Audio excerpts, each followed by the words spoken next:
নমস্কার বন্ধুরা, life easy আমিতে আপনাদের সবাইকে স্বাগত জানাই। আজ আমি আপনাদের সাথে পেঁপে আর আলু দিয়ে দারুণ একটা রেসিপি শেয়ার করব। তো আর কথা না বাড়িয়ে আজকের ভিডিও শুরু করব। আর বন্ধুরা, আমার চ্যানেলে নতুন হয়ে থাকলে চ্যানেলটি সাবস্ক্রাইব করার অনুরোধ রইল। পেঁপে আলুর তরকারি তৈরি করার জন্য আমি এখানে পেঁপে আর আলু কেটে নিয়েছি। এইগুলো জল দিয়ে খুব ভালোভাবে পরিষ্কার করে নিয়েছি। এবারে রান্না করে নেব, তবে তার আগে আমি একটা মশলা তৈরি করে নেব। তার জন্য আমি শুকনো কড়াইয়ে দিয়ে দিলাম 1 চামচ 5 ফোড়ন। এবার 5 ফোড়নটা কিছুক্ষণ নাড়াচাড়া করে নেব, তবে গ্যাসের ফ্লেম কিন্তু লোতেই রেখেছি। তো 5 ফোড়নটা কিছুক্ষণ নাড়াচাড়া করে নেওয়ার পর এখানে দিয়ে দিচ্ছি 1/2 চামচের মতো গোটা জিরে। এবারে গ্যাসের ফ্লেম লো রেখেই আমি 5 ফোড়ন আর জিরেটা নাড়াচাড়া করে নেব। তবে মনে রাখতে হবে মশলাটা কিন্তু ফুরিয়ে ফেলা যাবে না। কিছুক্ষণ ভাজার পর সুন্দর একটা গন্ধ বেরোতে শুরু করলেই 5 ফোড়ন আর জিরেটা নামিয়ে ফেলতে হবে। তো আমার ভাজা হয়ে গেছে, আমি নামিয়ে ফেলছি। নামিয়ে ফেলার পর কিন্তু ওটা আমি গুঁড়ো করে রাখবো। তো নামিয়ে ফেলার পর কড়াইতে দিয়ে দিলাম অল্প পরিমাণে তেল। তেলটা খুবই কমই দিতে হবে। তো তেলটা গরম হয়ে আসলে যে পেঁপে আর আলু কেটে রেখেছিলাম সেগুলো আমি ভাজতে দিয়ে দেবো। তো রান্নাটা করার আগে পেঁপে আলু একটু আমি ভেজে নেব। সমস্ত পেঁপে আলু কড়াই দিয়ে দিয়েছি। এবার সামান্য পরিমাণ নুন আর সামান্য পরিমাণ হলুদ দিয়ে পেঁপে আলুগুলো ভেজে নেব লালচে রং ধরা অবধি। মিডিয়াম ফ্লেমে কয়েক মিনিট নাড়াচাড়া করার পর আমি এটা ঢেকে দিচ্ছি। এভাবে ঢেকে ঢেকে কিছুক্ষণ ভেজে নেব। তো দেখুন, পেঁপে আর আলুর মধ্যে একটা লালচে রং ধরে গেছে। এটা আমি কড়াই থেকে নামিয়ে নেব। তো কড়াইটা পরিষ্কার করে নিয়েছি। এবার এখানে আমি দিয়ে দেবো অল্প পরিমাণে সর্ষের তেল। এবারে ফোড়নে দিয়ে দিচ্ছি একটা দারচিনি, 2টো লবঙ্গ, 2টো ছোটো এলাচটা ফাটিয়ে দিয়েছি, আর একটা গোটা তেজপাতা আর সামান্য পরিমাণে গোটা জিরে।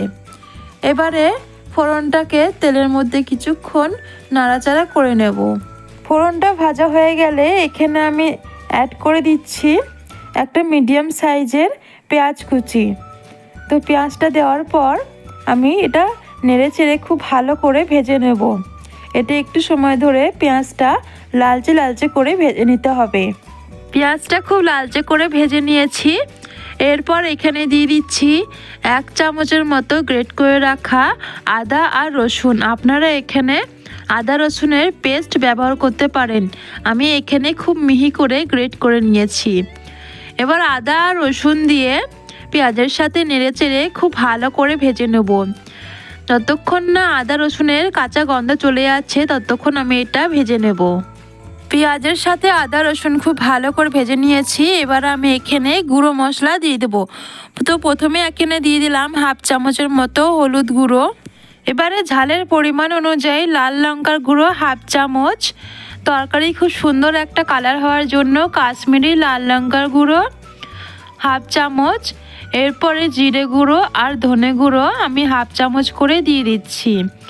এবারে মশলাটা যাতে না পুড়ে যায় তার জন্য সামান্য পরিমাণে জল অ্যাড করে দিচ্ছি, যাতে মশলাটা কষাতেও সুবিধা হয়। এবারে একটু সময় নিয়ে মশলাটা খুব ভালোভাবে কষিয়ে নিচ্ছি। মশলা খুব ভালো করে কষানো হয়ে গেছে। এবার এখানে একটা মিডিয়াম সাইজের টমেটো কুচি অ্যাড করে দিচ্ছি। আপনারা এখানে টমেটো পেস্ট ব্যবহার করতে পারেন।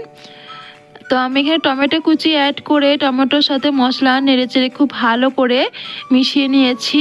টমেটোটা যাতে খুব তাড়াতাড়ি গলে যায় এর জন্য আমি এখানে অল্প পরিমাণে নুন অ্যাড করে দিচ্ছি, আর দিয়ে দিচ্ছি সামান্য পরিমাণে চিনি।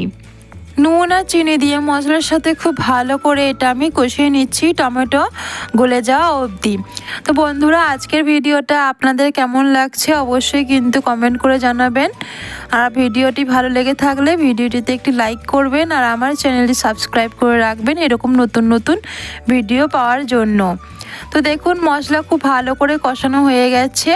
এবার যে পেঁপে আলু আমি ভেজে রেখেছিলাম সেইগুলো আমি এখানে সবটাই দিয়ে দিয়েছি। এবার পেঁপে আলুর সাথে মশলা মিনিট খানেক খুব ভালো করে কষিয়ে নেব।